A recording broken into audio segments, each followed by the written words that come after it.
yaitu urgensi pengetahuan dalam rangka pencarian hukum.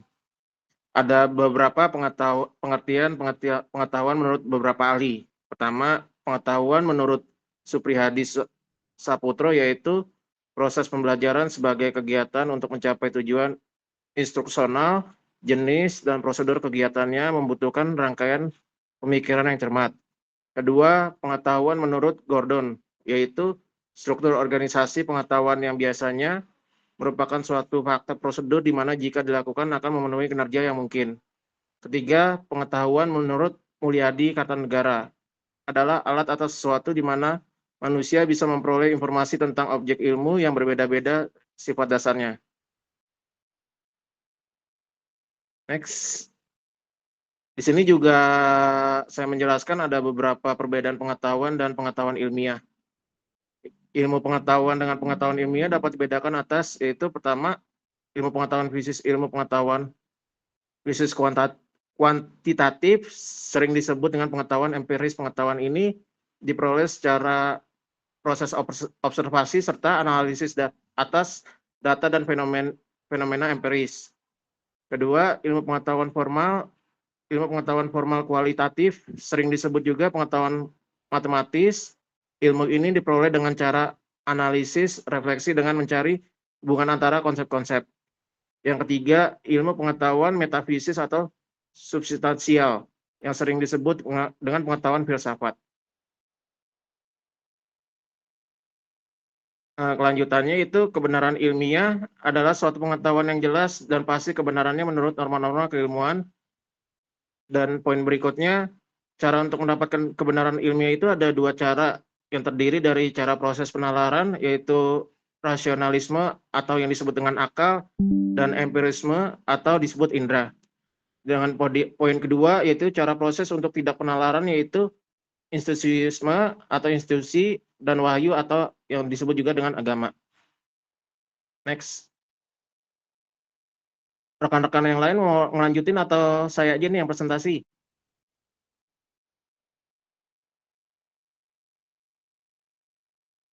Yuk, tadi ada Wafik.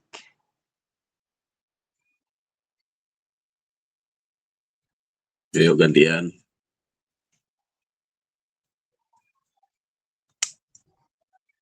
Apa saya bantu deh baca?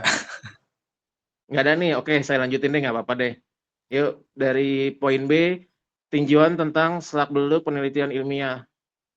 Menurut Sir Jono Sukanto, penelitian adalah merupakan suatu usaha untuk menganalisis serta mengadakan konstruksi secara metodologis, sistematis, dan konsisten. Terus di sini juga dibahas jenis-jenis penelitian terdiri dari A. Penelitian yang tidak ilmiah dilakukan tidak sistematis, data yang dikumpulkan dan cara-cara pengumpulannya, datanya bersifat subjektif. B. Penelitian ilmiah atau metode penelitian kerangka landasannya bagi terciptanya pengetahuan ilmiah. Di poin berikutnya, metode ilmiah adalah kerangka landasan bagi terciptanya pengetahuan ilmiah. Metode ilmiah ini memiliki 3 ciri-ciri yang terdiri dari sistematis, logis, dan empiris.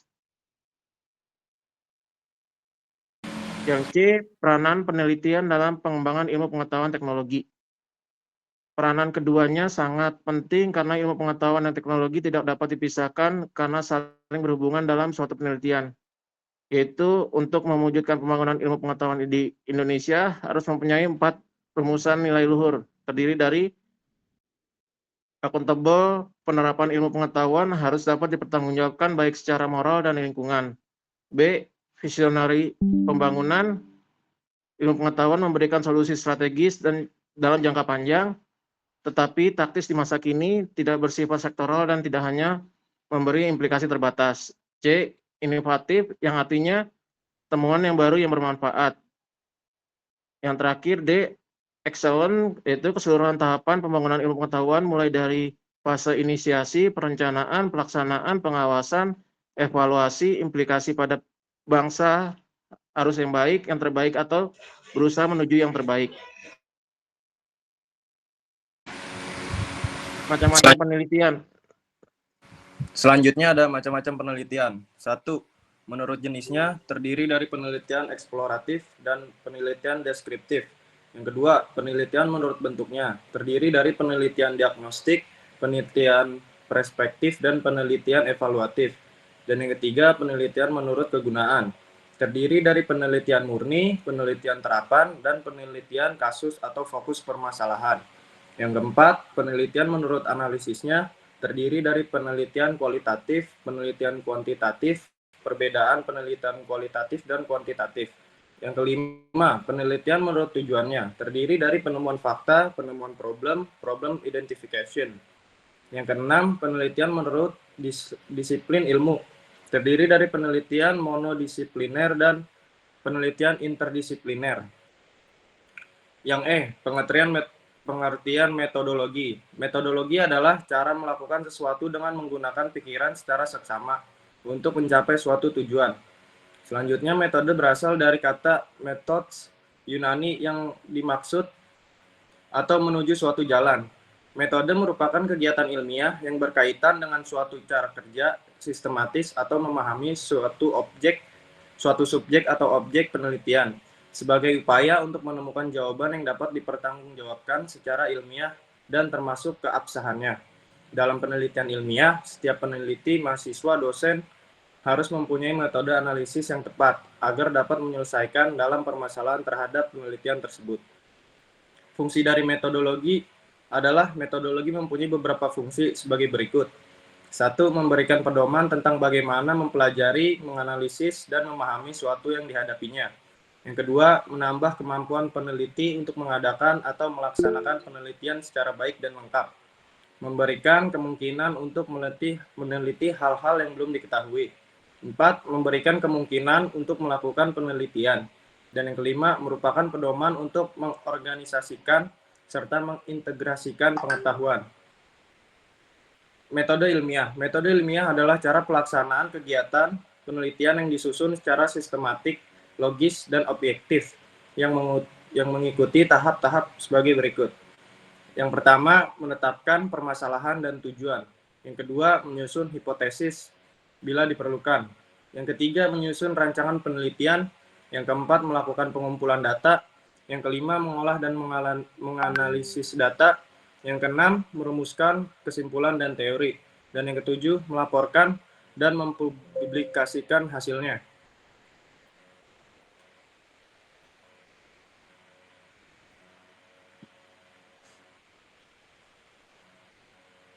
Sekian dari kelompok 7 yang bisa dipresentasikan. Kurang lebihnya mohon maaf. Assalamualaikum warahmatullahi wabarakatuh.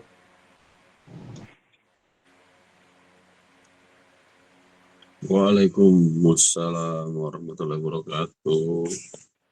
Terima kasih pada kelompok 7. 2 orang aja tadi ya. Mas Jeffrey sama siapa? Wafik, Pak. Mas Wafik ya.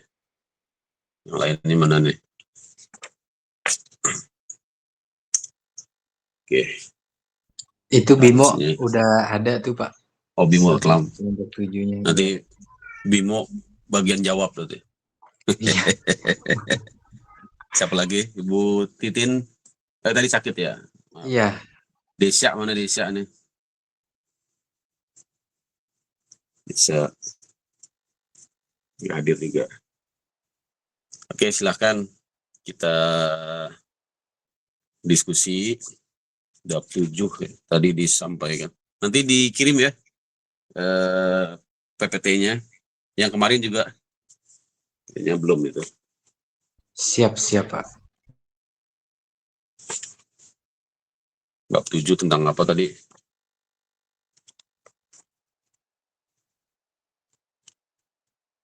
Tentang Penelitian ilmiah dalam pencarian kebenaran hukum, Pak. dalam pencarian kebenaran hukum. Ini sangat menarik sebenarnya ya. Bagaimana penelitian ilmiah dalam pencarian kebenaran hukum. Silakan yang mau didiskusikan, yang menambahkan atau bertanya ya. Tidak perlu malu-malu. Memang saat yang kita tunggu-tunggu ya berdiskusi tentang ilmu hukum. Ya, kapan lagi kalau bukan di kampus online ya. Silakan. Tadi Bu Mohon izin Siti bertanya, kayaknya udah. Bapak. Oh, Pak Nathan. Ya Pak. Silakan. Saya catat Mohon dulu izin ya.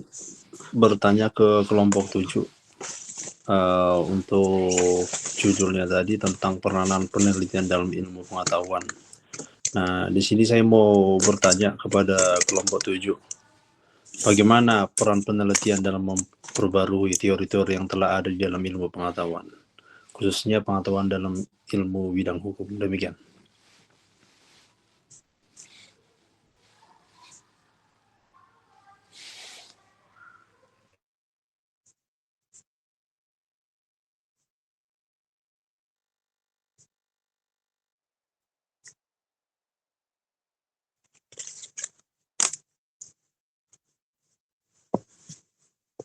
Bentar.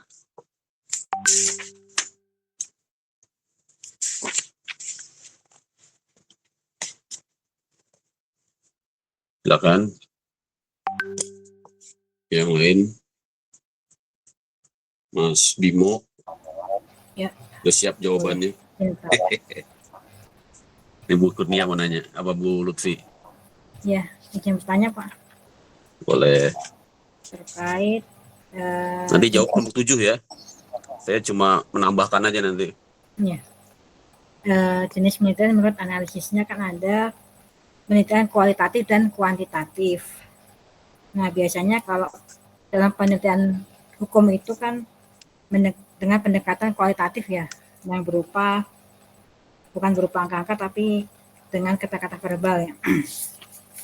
Nah, menurut kelompok 7 apakah bisa gitu penelitian hukum itu dengan pendekatan kuantitatif ya, yang berupa dengan angka-angka ya. Bagus pertanyaannya, luar biasa. Kelompok 7 berat nih jawabnya. Terima kasih. Desya mana Desya nih?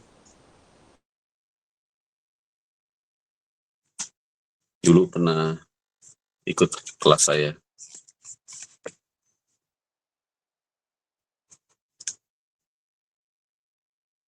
Silahkan yang lain. Saya Pak. Nah, Wendra. Wendra. Suara saya terdengar nggak Pak? Ya? Gimana? Suara saya jelas nggak Pak? Oh, jelas. Suara saya jelas? Jelas. Oke, baik. Terima kasih. Saya mau bertanya, tadi saya tertarik sama satu poin yang disampaikan oleh rekan-rekan kelompok 7 terkait dengan penelitian evaluasi.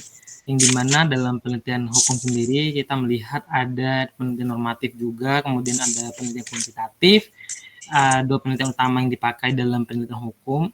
Nah, kemudian tadi ada penelitian evaluasi. Nah, pertanyaannya adalah apa menurut kelompok 7 tujuan utama dari melakukan penelitian evaluasi dalam bidang hukum. Kemudian bagaimana penelitian evaluasi ini berbeda dengan jenis penelitian hukum lainnya kayak tadi penelitian hukum normatif atau empiris. Itu saja pertanyaan saya. Terima kasih.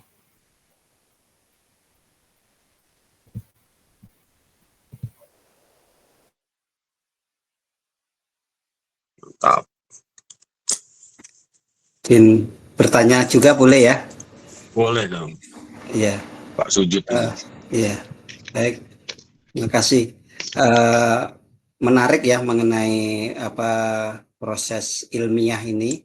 Nah, pertanyaan saya sih bagaimana proses ilmiah dalam mencapai kebenaran dan apakah hasil dari proses ini bersifat mutlak atau sementara? Terima kasih.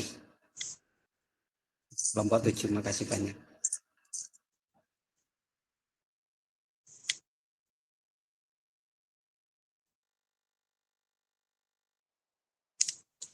Luar biasa.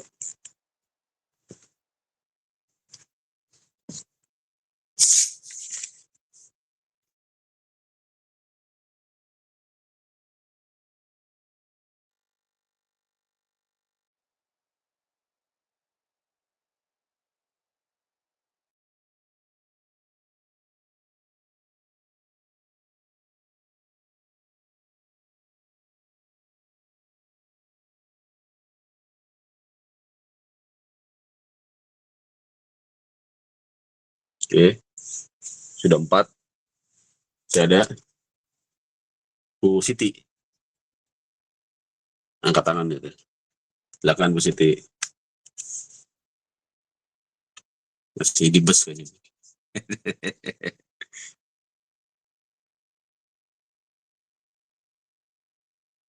Oh, nggak ada. Silakan kelompok 7 ditanggapi dulu.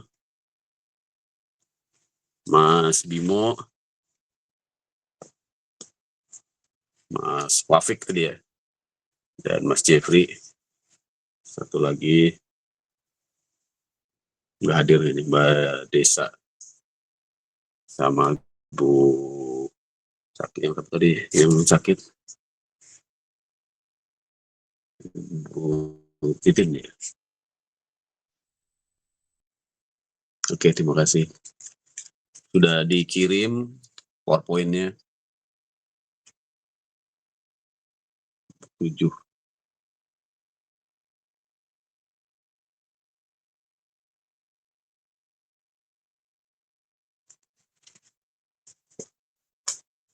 Jangan ngomong 7. Sebisanya aja. Bisa yakin paten-paten ini ya. Dari kemarin membuat saya tercengang terus. Belum tentu, Oh. Pak. Udah pesimis. Namanya juga masih proses belajar, Pak. Yang penting pede aja.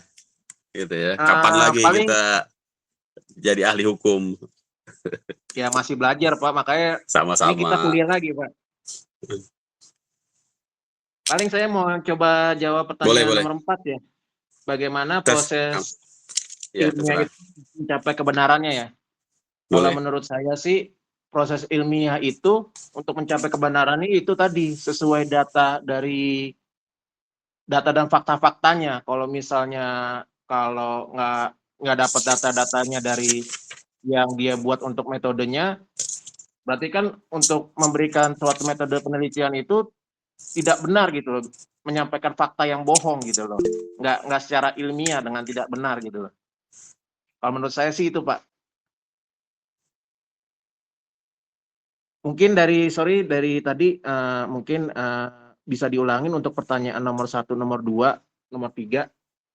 Tadi saya hampir lupa nih untuk pertanyaan ini. Tadi saya udah hampir saya catat tapi agak-agak kecepatan mungkin ya. Terima kasih. Oke. Nomor 1, mungkin saya coba jelaskan ya, Mas Nathan ya. Nanti kalau ditambahkan bagaimana peran penelitian dalam memperbaharui teori-teori dalam ilmu hukum.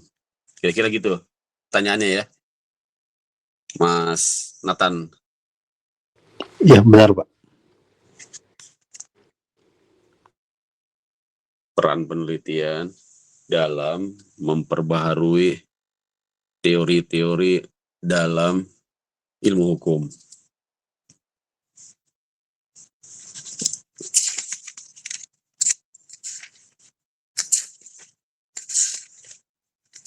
Silakan.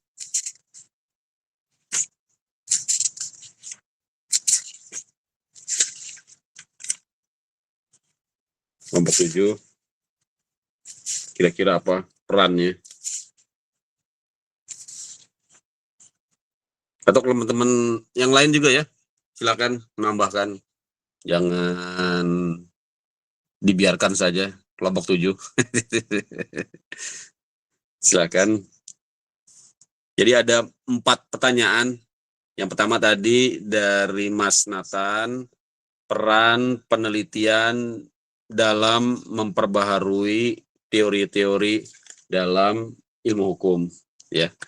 Yang kedua, pertanyaan dari Ibu Ges Lutfi, bahwa penelitian hukum itu bisakah ya dengan menggunakan metode kuantitatif, itu ya Bu Lutfi ya.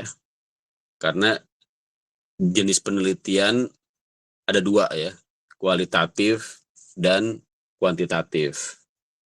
Nah, ilmu hukum apakah dapat menggunakan jenis penelitian kuantitatif?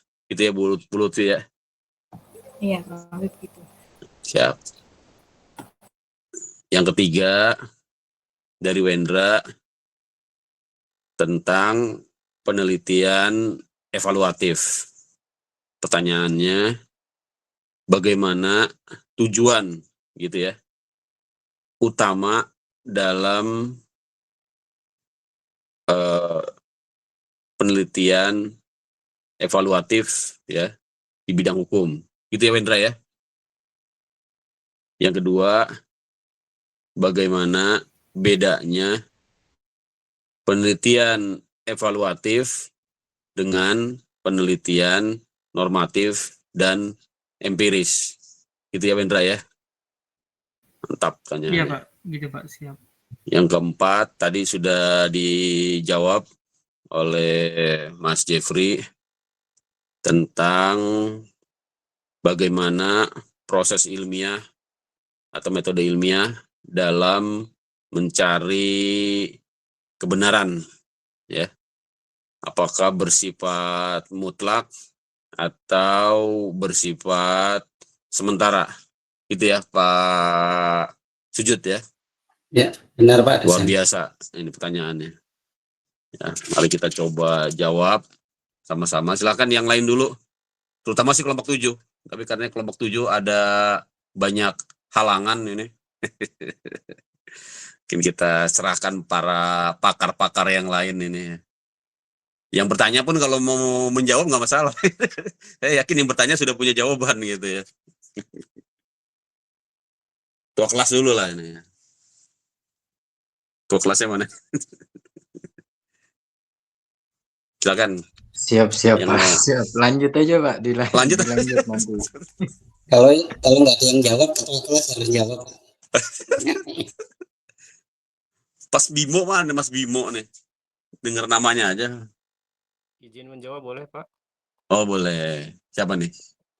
Erwin Pak. Wah ini yang kita tunggu-tunggu. Mungkin Silakan saya Pak Erwin. tergelitik dengan pertanyaan nomor 4 dulu Pak dari Pak Nomor 4. siapa tadi? Betul. Maaf. Pak Sujud Yang mengenai bahwa Aryono. apakah Terima kasih Pak. dalam penelitian hukum proses ilmiah dalam mencari kebenaran. Ya Pak. Betul. Pak Sujud ya betul ya. Betul. Kalau kita perhatikan Pak Sujud dan teman-teman kan mungkin proses mencari kebenaran dalam penelitian kan tuh banyak langkahnya ya yang saya tahu. Mulai dari itu tadi identifikasi masalah, lalu data yang terpenting, lalu juga menganalisa dan menginterpretasikan data tersebut, lalu juga kalau perlu harus diverifikasi, dan terakhir adalah mengenai kesimpulan atau rekomendasi. Nah dari situ saja mungkin langkah 5 ini bisa menghasilkan apakah benar apa tidak penelitian dilakukan. Simpelnya itu sih menurut saya, Pak dosen dan Pak Sujud. Lalu pertanyaan berikutnya adalah apakah kebenaran dalam penelitian hukum itu mutlak atau tidak? Menurut saya tidak mutlak ya. Kenapa? Karena hukum itu kan bersifat bidang sosial ya. Karena memang di dalam pendidikan selalu dipengaruhi oleh banyak konteks ya, mulai dari sosial, budaya, politik, juga ekonomi.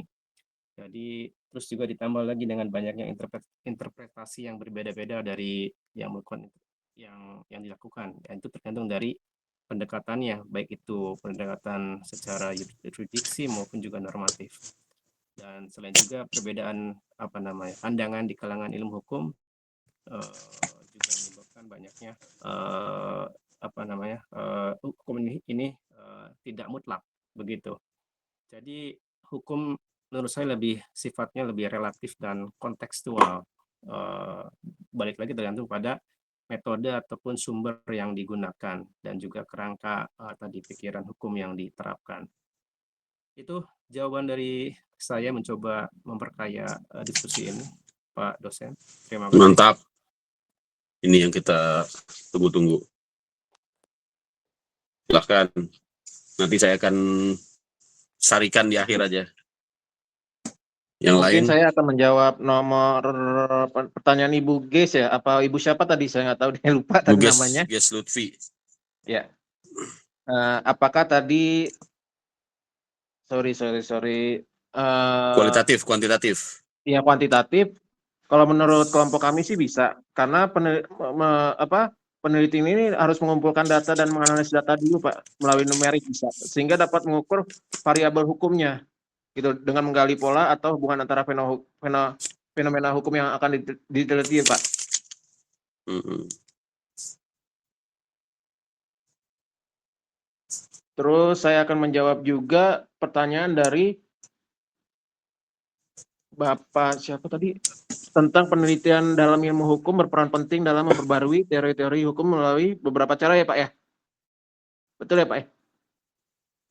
Pak Nathan, Manatan ya? gitu ya. Ya, benar. Kalau menurut saya sih ada 5 ya Pak ya. Pertama yaitu kita harus analisis kasusnya dulu. Kedua, studi komparatif. 3, interdisipliner.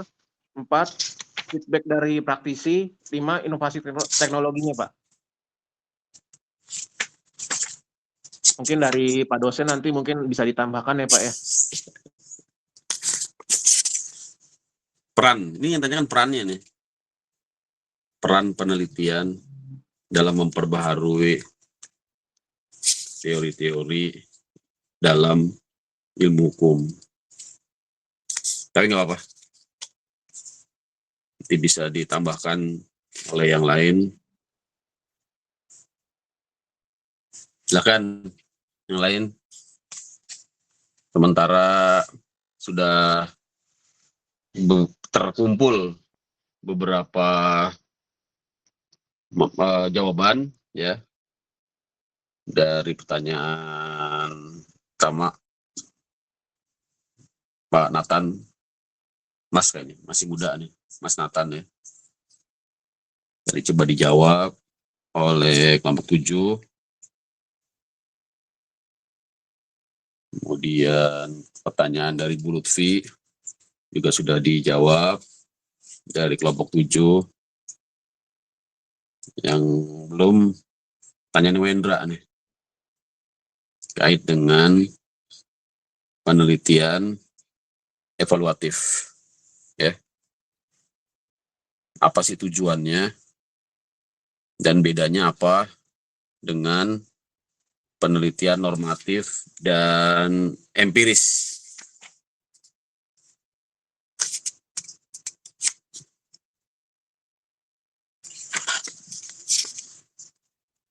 Silakan kelompok 7 mungkin ada jawaban. Penelitian evaluatif ya. Tadi dijelaskan juga kelompok 7 di presentasi Mungkin boleh izin tentang menjawab, Pak. penelitian Saya evaluatif. Pak dosen. Izin menjawab boleh Pak dosen? Boleh Mungkin Pak dari Erwin ya? pertanyaan Pak Wendra ya. Iya betul. Oke, evaluatif, normatif, dan juga satu lagi empiris ya. Mungkin dari evaluatif dulu ya. Kalau dari katanya sendiri evaluatif itu kan menggambarkan evaluasi. Jadi menurut saya tujuan utama dari penelitian evaluatif adalah bagaimana caranya menilai efektivitas mungkin atau efisiensi dari sebuah kebijakan atau program yang sudah diterapkan. Jadi itu satunya, salah satunya. Kalau normatif berarti kan teman-teman juga tahu norma berarti kan menganalisis norma-norma hukum yang berlaku dalam penyusunan pemahaman.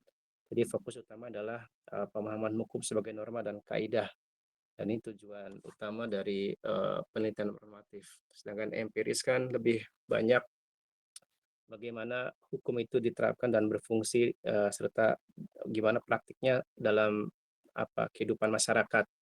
Jadi fokusnya lebih banyak ke perilaku hukum dalam kehidupan nyata, baik itu yang sudut pandang aparat hukum maupun masyarakat. Jadi sebenarnya ya memang ketiga penelitian ini berbeda dalam hal tujuannya, Mas Wendra ya. Kalau saya boleh menyimpulkan mungkin dari satu, jadi evaluatif itu lebih banyak fokus kepada tadi evaluasi atau efektivitas, lalu normatif lebih fokus pada teori atau norma, dan empiris fokus pada bagaimana hukum berfungsi dalam praktiknya.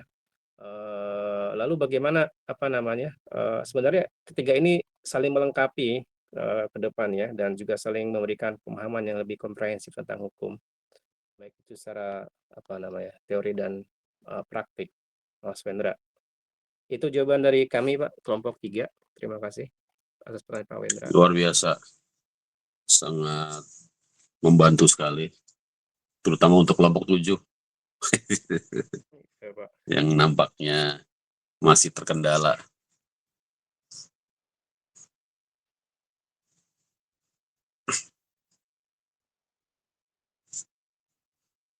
Baik, ada lagi yang mau bertanya atau mau menambahkan materi kita terkait dengan bab 7 ya. Bab 7 itu apa tadi? Penelitian ilmiah dalam pencarian kebenaran hukum. Baik, saya akan coba melakukan evaluasi ya sementara ini dari 4 pertanyaan yang sudah masuk sebagai bahan diskusi kita. Nanti rekan-rekan bisa menambahkan ya, mengkoreksi tentunya apa yang saya sampaikan dari perspektif saya ya, dari pengalaman saya yang melakukan yang sudah melakukan praktek penelitian hukum ya di tingkat S1, S2 ataupun S3, kemudian juga dari sumber-sumber literatur yang saya pahami, tidak hanya di buku ini ya, terutama pengalaman saya menggunakan literatur yang lain ya. Dulu saya menggunakan buku ini ya, kan metode penelitian hukum. Nggak kelihatan ya. Saya oke. Ini bisa pakai background. Oke, ini ya. Metode penelitian hukum dari Profesor Zainuddin Ali. Ya, saya menggunakan buku ini. Ya. Jadi memang terdapat banyak kesamaan sih ya kalau saya kira. Tidak terlalu berbeda. Yang pertama, peran penelitian dalam memperbarui teori-teori dalam ilmu hukum. Ya, coba kita ingat kembali berbagai presentasi yang sudah kita lalui ya. Jadi kalau kita ingat-ingat jawaban dari pertanyaan ini ya, kita akan teringat tentang berbagai tujuan ya dari penelitian yang kemarin saya bagi ya dalam 3 tingkat ya, yaitu penelitian dasar ya, yang kedua penelitian reformasi hukum ya, yang ketiga penelitian interpretatif kan ya. Nah, maka ketika menjawab pertanyaan peran penelitian dalam memperbaharui teori-teori dalam ilmu hukum ya, maka sesungguhnya itulah tujuan ya, minimal tujuan dari jenis penelitian atau tingkat penelitian ya yang saya katakan sebagai jenis penelitian reformasi hukum ya, Mas Nathan ya. Jadi memang untuk memperbaharui teori-teori dalam ilmu hukum memerlukan tingkat ya ataupun jenis ataupun standar ya penelitian yang cukup tinggi ya. Tidak cukup dengan jenis penelitian yang bersifat positivism saja, yaitu hanya berpegang pada norma-norma ya hukum positif yang ada, atau hanya ya menggunakan jenis metode penelitian post-positivism ya yang hanya mengandalkan studi-studi kasus di pengadilan ya rekan-rekan. Jadi menurut saya ya dari pandangan saya sepintas dalam memperbaharui teori-teori dalam ilmu hukum minimal ya akan dapat dilakukan ya oleh jenis penelitian yang bersifat ya konstruktivism. Ya, ini banyak istilah-istilah ya. Atau jenis penelitian ya legal kritik, ya kan? Atau jenis penelitian partisipatoris. Nah, itu ada di bab 6 kemarin ya, bab 6 atau bab 5. Ya. Jadi memang kadar ataupun level memperbaharui teori ini hanya bisa muncul di level disertasi ya atau minimal tesis. Kira-kira begitu ya. Karena tidak mudah memperbaharui sebuah teori ya. Dan seharusnya ini muncul di level penelitian disertasi. Jadi peran penelitian ini memang pada puncaknya dia harus dapat memperbaharui teori-teori dalam ilmu hukum. Kira-kira seperti itu, Mas Nathan ya. Jadi tidak semua penelitian, kalau hanya penelitian dasar ya yang bersifat eksplanatoris ya, hanya bersifat deskriptif, tentunya menurut saya tidak akan sampai pada hasil ya yang dapat memperbaharui suatu teori.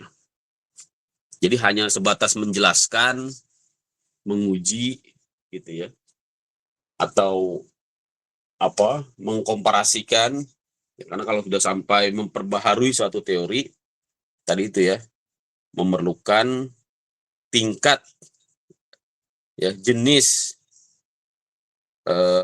kompleksitas ya penelitian yang lebih lebih tinggi ya. Tadi saya katakan yaitu bersifat konstruktivism ya, legal kritik atau partisipatoris. Kira-kira begitu ya. Nanti bisa ditambahkan rekan-rekan Pak Erwin, Pak Sujud ya yang ahli-ahlinya. Pak siapa? Lupa. Yang pertama itu siapa? Kalau nama gampang lupa. Orangnya sih inget.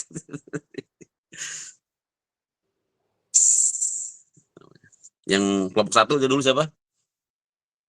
Oh, Pak Irwan Muin. Pak Irwan, Masya Allah. Hampir sama Pak Irwan, Pak Erwin. Ketukar-tukar. Nah, ini dia muncul. Cobalah Pak Irwan lah. Kira-kira apa Pak Irwan? Peran penelitian dalam memperbaharui teori-teori dalam ilmu hukum. Siap.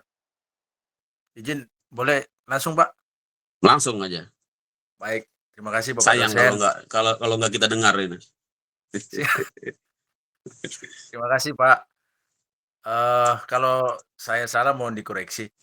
Yang saya pahami kebanyakan pembaharuan teori hukum itu banyakkan terjadi di penelitian-penelitian sosiolegal atau yang empiris. Sedangkan yang normatif konsep-konsep hukum, doktrin-doktrin hukum itu kurang berkembang. Yang saya paham, yang banyak lahir itu justru dari riset-riset sosiolegal maupun yang empirik non Empirik ya. doktrinal. Kita bisa lihat misalnya di era tahun 80-an dulu kalau saya nggak salah Profesor Mukhtar Kusumaatmaja itu pertama kali memperkenalkan teori hukum pembangunan, kalau saya nggak salah. Terus kemudian beberapa ahli hukum belakangan seperti dari UNPAD ada Prof. Romli Atmatasmita itu mencoba menggabungkan melahirkan teori hukum integratif. Ada bukunya kalau saya nggak salah itu. Betul ada. Prof. Romli menggagas teori hukum integratif. Dalam bukunya itu beliau mencoba menggabungkan antara gagasan pemikiran teori hukum pembangunan Profesor Mukhtar Kusumaatmaja dengan teori hukum progresif yang dikomandoi oleh Profesor Cipto Raharjo dari Semarang. Yang ketiga itu ya teori hukumnya Prof. Cip, teori hukum Progresif. Nah, kemudian itu kalau kita lihat perkembangan dan beberapa pengembangan ya, kalau boleh dibilang sebenarnya sih bukan pembaharuan, tapi lebih mungkin pada pengembangan, Pak. Karena gagasan-gagasan kalau kita baca teori hukum itu sebenarnya merujuk kembali kepada teori-teori lama. Jadi mungkin lebih tepat disebut pengembangan daripada pembaharuan karena tidak ada hal yang dikoreksi secara total di situ. Tidak ada hal yang dikritisi secara total ataupun dianggap sebagai hal yang tidak benar. Oleh karena itu mungkin lebih pada pengembangan daripada pembaharuan. Kemudian kalau kita lihat juga di luar negeri ada beberapa teori-teori hukum yang pernah juga sekali kita dengar dari Bapak dosen kita tentang misalnya teori tentang sistem hukum yang dikemukakan oleh Friedman. Terus ada teori hukum responsif yang dikomandoi oleh Nonet dan Selznick. Saya lihat ini dipakai sebagai pisau analisis dalam disertasinya Prof. Mahfud kalau saya nggak salah Bapak ya. Disertasinya tentang politik hukum. Disertasi S3 Prof. Mahfud itu menggunakan teori hukum responsifnya Nonet dan Selznick di dalam membedah pisau analisis dalam disertasinya. Kemudian hal yang terakhir yang sependek yang saya tahu ada teori hukum reflektif ya. Teori hukum reflektif ini disponsori oleh Gunther Tubner. Gunther Tubner ini dalam bukunya Law and Society in Transition Toward Responsive Law. Jadi teori hukum reflektif dari Gunther Tubner sebenarnya juga merupakan pengembangan dari teori hukumnya Nonet dan Selznick tadi, teori hukum responsif. Jadi kalau kita lihat di luar negeri juga sebenarnya teori-teori baru itu adalah merupakan konsep pengembangan dari konsep-konsep teori lama, teori yang sudah ada.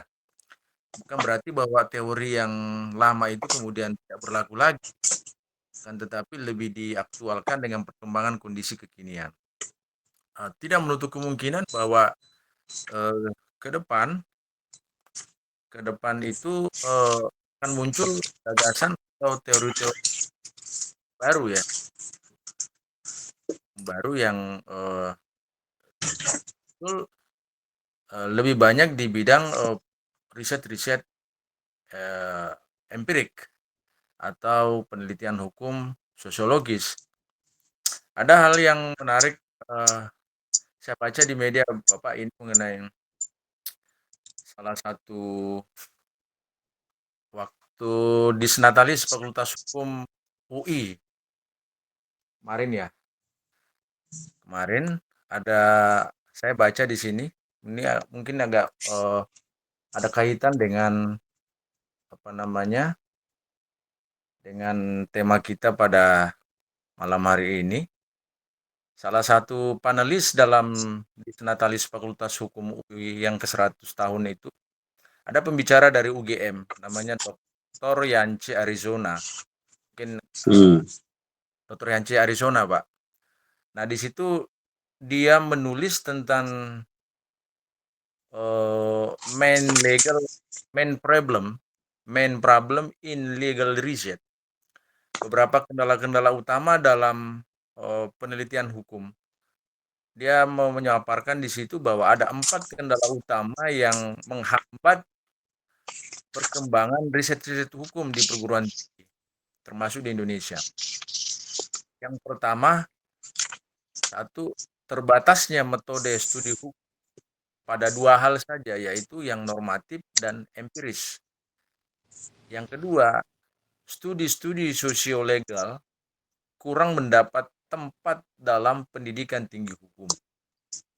Yang ketiga, beban mengajar para dosen dan perkuliahan para mahasiswa yang sangat tinggi menyebabkan terbatasnya ruang untuk riset penelitian. Yang keempat, beban administrasi kampus yang sangat banyak menyebabkan dosen mahasiswa fokus pada pemenuhan kewajiban administratif, alih-alih mendorong riset untuk menciptakan konsep-konsep baru dalam hukum yang lebih aktual dan kontekstual. Nah, ini juga mungkin ada kaitannya tadi bahwa pengembangan teori hukum kurang begitu berkembang dari 3 teori hukum dalam negeri tadi, teori hukum pembangunan, teori hukum progresif, teori hukum reflektif. Kita tidak mendengar lagi misalnya teori hukum baru dari para guru-guru besar di bidang kalau kita lihat Prof. Romli adalah guru besar di bidang hukum pidana, tapi risetnya tentang riset sosiologi, Pak ya. Beliau guru besar hukum pidana kalau tidak salah di UNPAD. Ya. Terus Prof. Cipto adalah guru besar sosiologi hukum di Universitas Diponegoro. Terus yang pertama tadi Prof. Muhtar Kusumatmaja adalah tentu guru besar di Fakultas Hukum UI dan mantan menteri di era Presiden Soeharto. Nah, terakhir mungkin kita tidak pernah dengar lagi mungkin Pak ya, kalau saya mungkin kurang referensi. Apakah ada teori-teori hukum lain lagi yang dikembangkan oleh para guru besar kita di Indonesia? Itu mungkin Pak sebagai pengayaan untuk diskusi malam ini. Terima kasih. Luar biasa. Dosen. Luar biasa. Sangat menarik sekali disampaikan oleh Prof. Irwan ini. Jadi tadi secara garis besar dapat saya simpulkan, dan saya juga setuju tentunya, bahwa peran penelitian pada prakteknya gitu ya Pak Irwan tidak sampai memperbaharui gitu ya, tapi mengembangkan gitu ya teori-teori yang ada dalam ilmu hukum gitu ya Pak Irwan ya. Kemudian Pak Irwan juga menyatakan yang paling berperan dalam mengembangkan gitu ya teori-teori dalam ilmu hukum ini adalah jenis penelitian empiris ya atau sosio legal ya Pak Irwan ya. Karena penelitian ini lebih lebih berperan lah gitu ya Pak Irwan ya dalam mengembangkan teori-teori hukum yang ada. Tadi dicontohkan juga berbagai jenis teori ya, mulai dari teori hukum progresif ya, hukum responsif, hukum reflektif, dan semuanya merupakan contoh ya Pak Irwan ya, dari peran penelitian yang bersifat sosiolegal tadi ya dalam mengembangkan teori-teori dalam ilmu hukum. Itu ya. Saya sepakat ya, ini sesuai dengan kesimpulan kita pada kuliah sebelumnya yang kebetulan juga saya record ya, bahkan saya upload di TikTok saya karena ada satu pertanyaan yang hampir sama sebenarnya dari Pak Sujud ya, dan pertanyaan itu memancing diskusi yang sangat menarik terkait dengan peran dari penelitian empirik yang pada faktanya tidak terkait dengan praktek hukum gitu ya. Ya, kalau kita lihat di bab sebelumnya ya, itu merupakan pertanyaan dari penulis ya di buku ini. Dan kemudian sama-sama kita simpulkan justru penelitian empirik lah ya, atau penelitian sosiolegal ini ya, yang akan mendekatkan ya penelitian hukum, ilmu hukum ya pada tujuan utama dari hukum, yaitu keadilan. Karena penelitian empirik ya, penelitian sosiolegal ini ya akan keluar dari batas-batas dogma doktrin positivism gitu ya. Dengan cara apa? Menggali ya fakta-fakta, bukti-bukti empiris yang ada berkembang di masyarakat. Kira-kira begitu ya, Pak Irwan ya.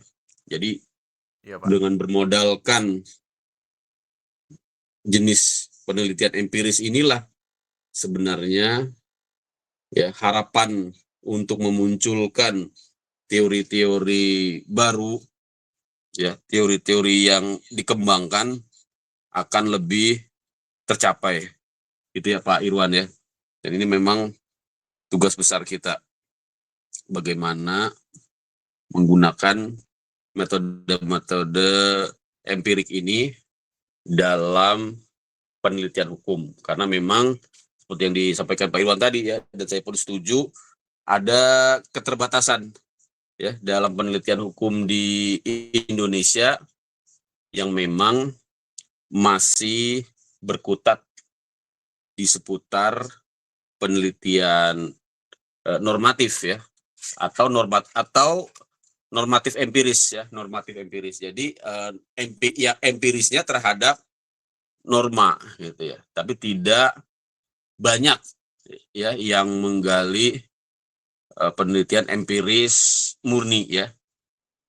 Padahal itulah yang dapat memperbaharui ya atau mengembangkan teori-teori ilmu hukum yang sudah ada.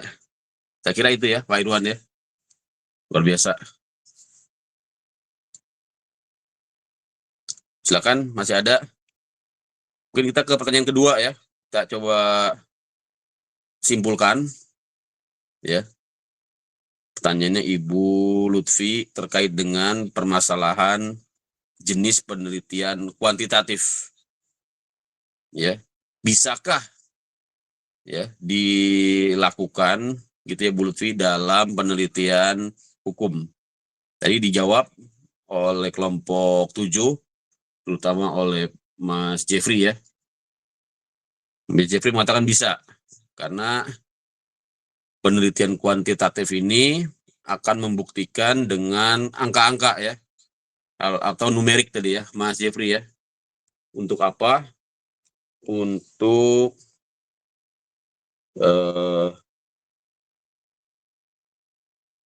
menguji ya, menguji ataupun menilai gitu ya, bagaimana suatu penerapan hukum. Saya setuju ya dengan Pak Jeffrey bahwa penelitian kuantitatif ini memang harus bisa ya, walaupun sangat jarang ya, saya sendiri dari S1, S2, S3 hanya melakukan penelitian kualitatif dengan cara metode perundang-undangan, itu yang saya lakukan ya. Jadi melakukan sinkronisasi hukum atau harmonisasi hukum, karena memang permasalahan yang saya angkat di S1, S2 bahkan S3 adalah seputar pertentangan norma. Gitu ya. Empiris yang saya lakukan di S1, S2 dan S3 tidak lain adalah post-positivism. Jadi memang masih berkelut di post-positivism, tapi memang berbeda levelnya. Kalau di S1 post-positivismnya atau analisis kasusnya hanya satu putusan gitu ya, satu putusan. Di S2 ya 2 putusan atau 3 putusan gitu ya.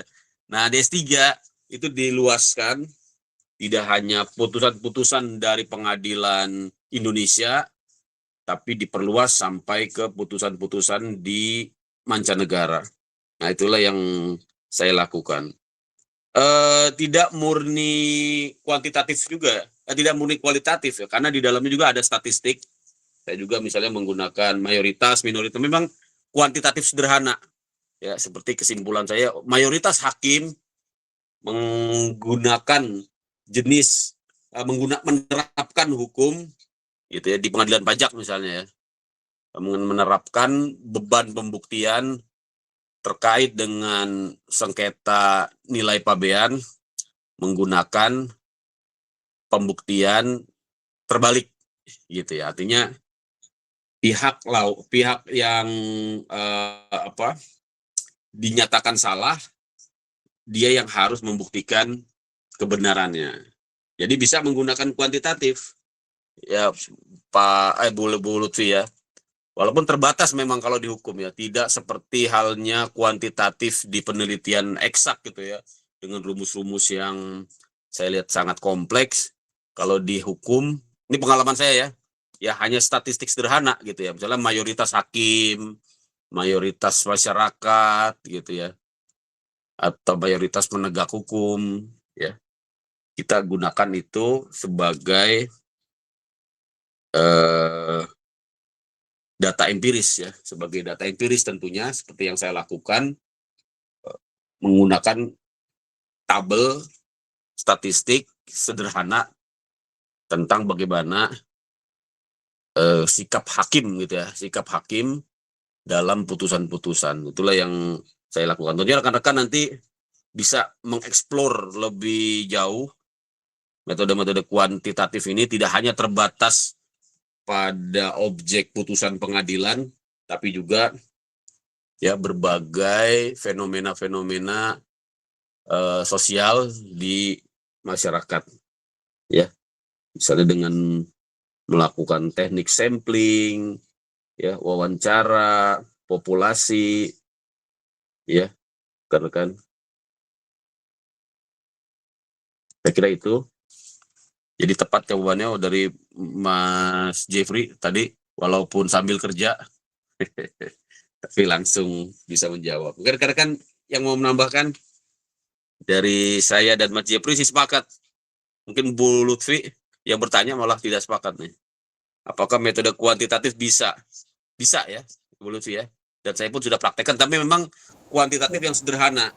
Itu tadi ya, hanya statistik sederhana ya tentang bagaimana mayoritas ya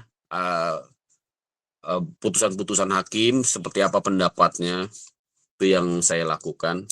Teman-teman bisa mengeksplor dari penelitian-penelitian yang lain sebagai benchmark ya, bagaimana metode kuantitatif ini dimunculkan dalam penelitian hukum.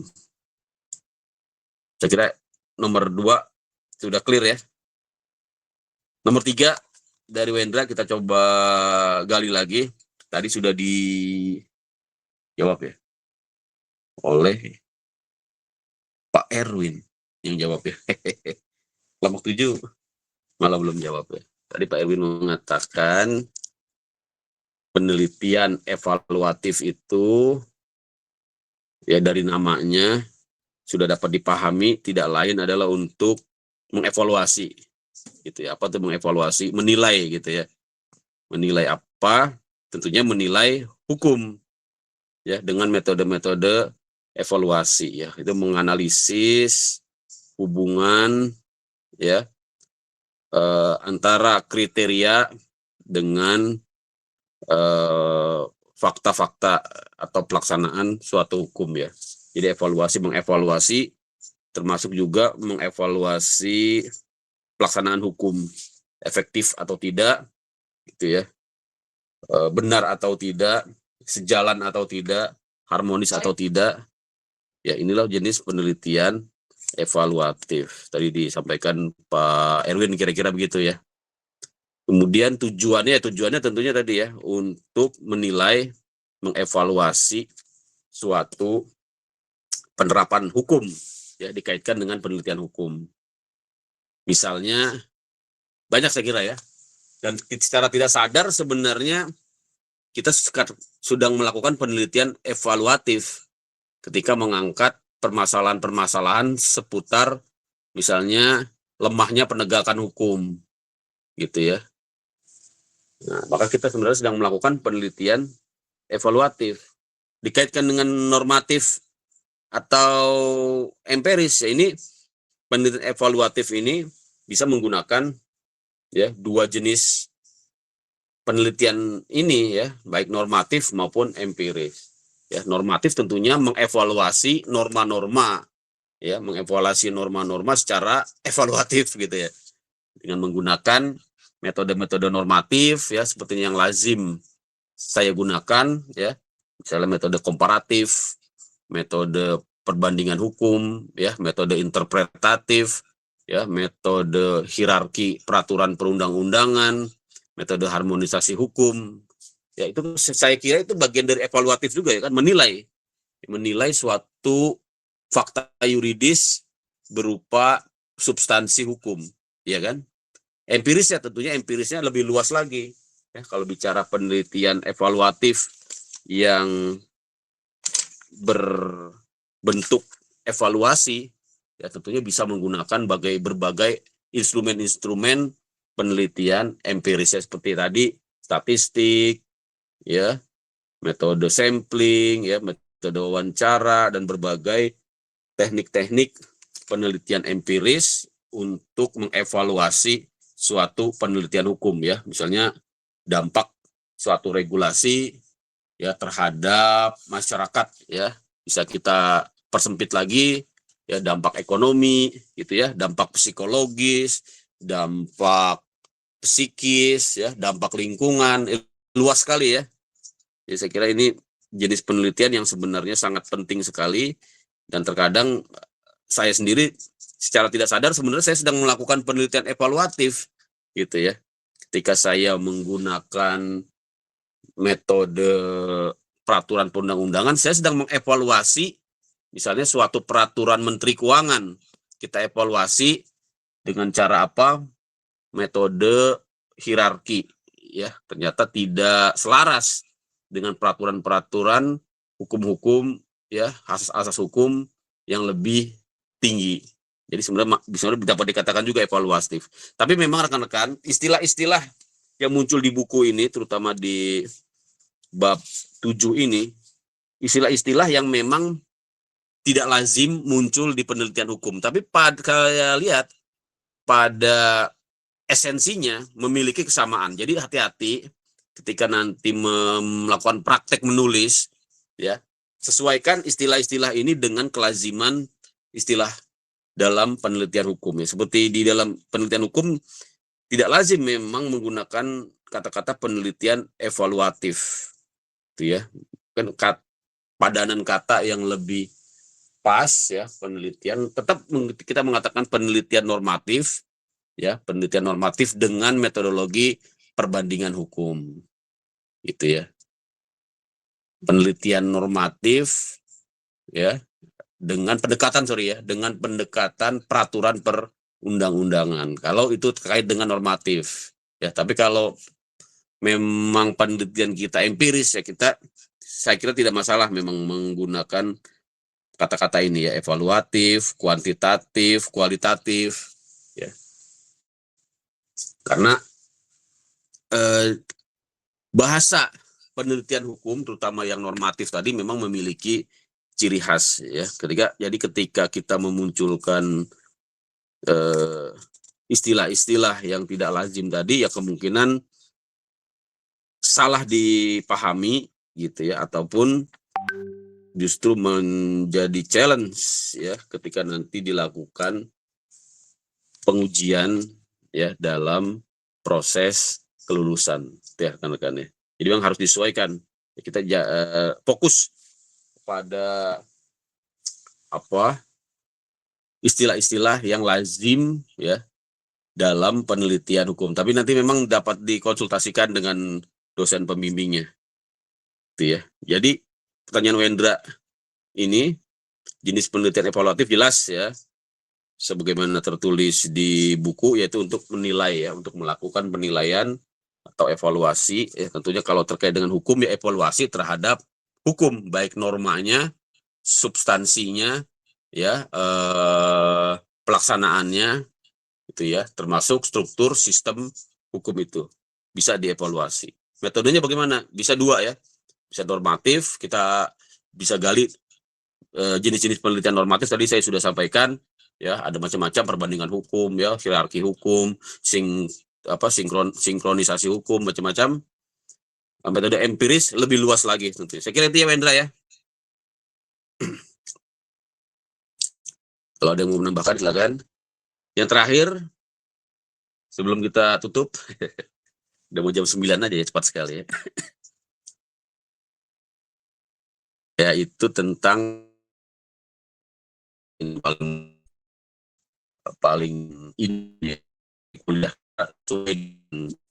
dul ya, dan yang Pak Sujud ilmiah dalam mencari kebenaran, apakah hasilnya mutlak atau sementara. Tadi dijawab oleh kelompok 7 ya, Mas Jeffrey yang jawab tadi ya.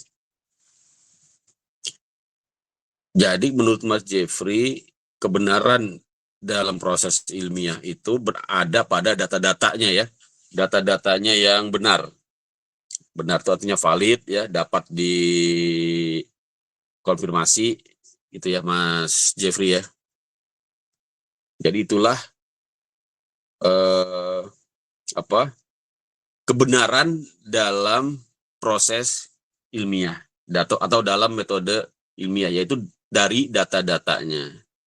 Pak Erwin Van Muhsin menambahkan kebenaran gitu ya dalam metode ilmiah itu apabila langkah-langkah ya atau prosedur gitu ya Pak Erwin ya sudah dilaksanakan. Selama itu sudah dilaksanakan, mulai dari penemuan deskripsi masalah ya, penggunaan metode ya, penggunaan teori ya, pengujian hipotesis sampai pengambilan kesimpulan dan teori sudah dilaksanakan step-stepnya, maka dikatakan itulah kebenaran secara ilmiah. Ini saya sangat setuju sekali.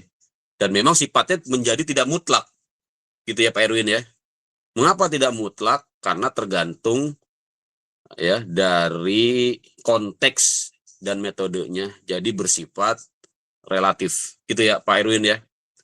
Dan juga sangat memungkinkan terjadinya perbedaan pandangan. Saya sangat setuju sekali ya, terutama di jenis penelitian hukum, karena merupakan bagian dari penelitian sosial, sehingga pandangan-pandangan yang bersifat subjektif sebenarnya memang sangat memungkinkan gitu ya. Tapi tetap itu dianggap suatu kebenaran Kenapa? Karena sudah melalui data-data yang benar tadi ya. Data-data yang benar itu artinya bukan hasil plagiasi ya, bukan hasil apa namanya manipulasi gitu ya, Mas Jeffrey ya. Saya setuju tadi ya. Jadi yang dikatakan benar secara ilmiah ya datanya harus benar. Artinya ketika mengutip, mengambil referensi ya, kalau dihukum kan begitu ya. Mengutip pasal ya pasalnya yang benar, utuh, jangan dipenggal-penggal gitu ya. Kemudian langkah-langkahnya sudah benar, tapi tetap kebenarannya itu tidak mungkin mutlak, karena tetap ada relativitas,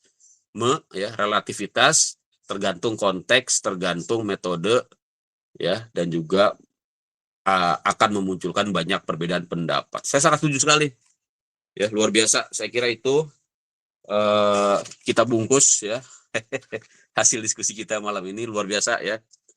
Insight yang disampaikan dari teman-teman kelompok 7 juga ya, walaupun ada keterbatasan hanya Mas Jeffrey dan Mas Wafik tadi ya. Tapi kita berikan apresiasi untuk kelompok 7 yang sudah menyampaikan tentang bab 7, yaitu apa tadi judulnya? Kebenaran ya. Pencarian kebenaran. Karena kan bisa akses juga materi saya dalam bentuk PDF ya, yang kemarin saya sampaikan ke Mas Rian. Mereka itu lebih simpel penjelasannya. Kalau di buku ini memang luar biasa, sangat kaya sekali. Tapi hati-hati juga, ya, terlalu banyak informasi ya, juga terkadang membingungkan gitu ya. Jadi pegang yang simpel-simpel saja. Ya, jadi di UTS kemarin saya fokus kepada materi saya dalam bentuk PDF itu, ya, termasuk dalam memahami bagaimana mencari kebenaran dalam hukum. Nah, kalau rekan-rekan baca di PDF yang saya share itu, dan itu memang saya dapatkan pada saat saya kuliah S3 dulu. Jadi kebenaran itu ada 3 ya. Kebenaran koherensi, ya kan? Kebenaran korespondensi, dan yang ketiga kebenaran pragmatis. Selama 3 hal itu dapat kita tampilkan, maka itulah kebenaran ilmiah yang dapat kita nyatakan sebagai kebenaran ya kan? Pertama kebenaran korespondensi ya, artinya ada hubungan ya, ada keterkaitan, ada sinkronisasi, ada harmonisasi ya antara harus punya dulu dasar-dasar kebenaran ya, biasanya teori-teori yang bersifat universal tadi ya di bidang hukum, apakah dia mengandung korespondensi di situ ya, hubungan analisis hubungan, maka di situ diperlukan. Yang kedua tadi terkait dengan kebenaran pragmatis ya. Pragmatis itu terkait dengan kemanfaatan ya, kemanfaatan. Apakah suatu hasil penelitian menunjukkan ya adanya kemanfaatan ya, adanya nilai-nilai pragmatisme ya bagi ilmu hukum, maka itu bagian dari kebenaran pragmatisme ya. Silakan nanti rekan-rekan lihat lagi ya teori-teori kebenaran yang dapat menjadi dasar kita untuk menjawab pertanyaan pencarian kebenaran hukum ya. Jelas ya rekan-rekan ya. Apa tadi teori apa? Korespondensi. Terus apa lagi? Pragmatisme ya. Satu lagi apa? Koherensi ya. Itu ya. Tentunya sumber-sumber yang lain juga bisa rekan-rekan sampaikan ya. Yang paling penting segera rekan-rekan bisa mulai ya penulisan ya rancangan penelitian hukum rekan-rekan dengan menggunakan template ya yang lazim di IBLAM. Nanti saya share ya. Nanti saya share ke Rian ketua kelas. Template itu berasal dari struktur ataupun sistematika dalam penulisan jurnal-jurnal. Nanti saya share nanti rekan-rekan mulai, karena kita tinggal berapa pertemuan lagi ya, saya harapkan nanti selain rekan-rekan memiliki pengetahuan teoritis tentang penelitian hukum dari hasil diskusi kita, yang lebih penting rekan-rekan mulai menulis, artinya ini mencicil beban rekan-rekan sehingga nanti di akhir kuliah sudah punya tulisan ya, dan nanti tulisan itu akan menjadi syarat kelulusan ya, syarat kelulusan untuk rekan-rekan yang sekarang sudah ada di semester 7 ya, semester 6 ini ya. Tinggal 1 semester lagi maksimal ya, saya kira itu ya. Nanti saya share template-nya, rekan mulai mengetik judul ya, latar belakang, rumusan masalah, kemudian pembahasan, dan terakhir tentunya kesimpulan. Memang simpel ya. Jadi seperti membuat sebuah opini ya, atau membuat sebuah dokumen hukum ya dengan metode logika hukum, itu saja cukup sebenarnya ya. Yang penting rekan-rekan angkat dulu temanya atau judulnya ya, yang bersumber dari permasalahan hukum. Ya, fokus pada permasalahan hukum. Intinya apa sih permasalahan hukum itu? Adanya gap antara das sein dan das sollen. Ya, jadi bukan permasalahan hukum tuh ketidaktahuan kita tentang hukum ya, kadang-kadang gitu ya. Permasalahannya apa? Saya tidak tahu tentang hukum waris misalnya. Itu dijadikan permasalahan, bukan ya. Harus ada gap antara das sein dan das sollen ya. Das sein itu apa? Das sein itu adalah fakta-fakta ya. Fakta-fakta empiris yang rekan-rekan lihat dari fenomena yang ada di masyarakat. Nah, kemudian dianalisis dengan das sollen secara mendasar dulu ya. Das sollennya yang bersifat umum saja dulu ya, misalnya keadilan ya, misalnya kita melihat fenomena banyak. Kalau yang saya lakukan ya, fenomena banyaknya sengketa ya, sengketa di pengadilan pajak. Maka saya mengatakan fakta itu atau fenomena tersebut bertentangan dengan das sollen ya. Das sollen yang saya pahami pada saat saya membuat disertasi, seharusnya penerapan hukum itu ya tidak menimbulkan banyak sengketa. Ketika banyak sengketa, maka di situ ada permasalahan dalam norma hukum. Nah, akhirnya dari penemuan awal kita berupa gap antara das sein dan sollen, kita kembangkan pertanyaan. Ya, pertanyaannya dengan kata tanya. Ya, bagaimana, mengapa, apakah, ya, itu biasanya ya. Tapi yang lazim memang bagaimana ya. Bagaimana normanya, nah gitu ya. Bagaimana penerapannya dalam putusan. Nah, itu kalau di level S1, sebenarnya di level S1 cukup itu. Karena kan ya. Dari lebih mudah, tapi kalau rekan-rekan mau yang lebih ya, yang lebih hebat lagi, jangan hanya itu ya. Tidak hanya bagaimana penerapan hakim, tapi bagaimana seharusnya. Nah, itu ya. Bagaimana seharusnya. Bagaimana seharusnya ini menggunakan konsep ius constituendum. Ya, itu kalau sudah di level S2 ya, tapi tidak apa-apa. Kalau rekan-rekan mau ya, nanti dari rumusan masalahnya sudah mencerminkan jenis penelitian yang bersifat ya konstruktivisme tadi ya, artinya melakukan pembaharuan ya, pengembangan terhadap konsep atau teori yang sedang kita analisis. Itu ya rekan-rekan ya. Saya kira cukup ya untuk saat ini. Jadi nanti dari saya akan share template ya, template penulisan.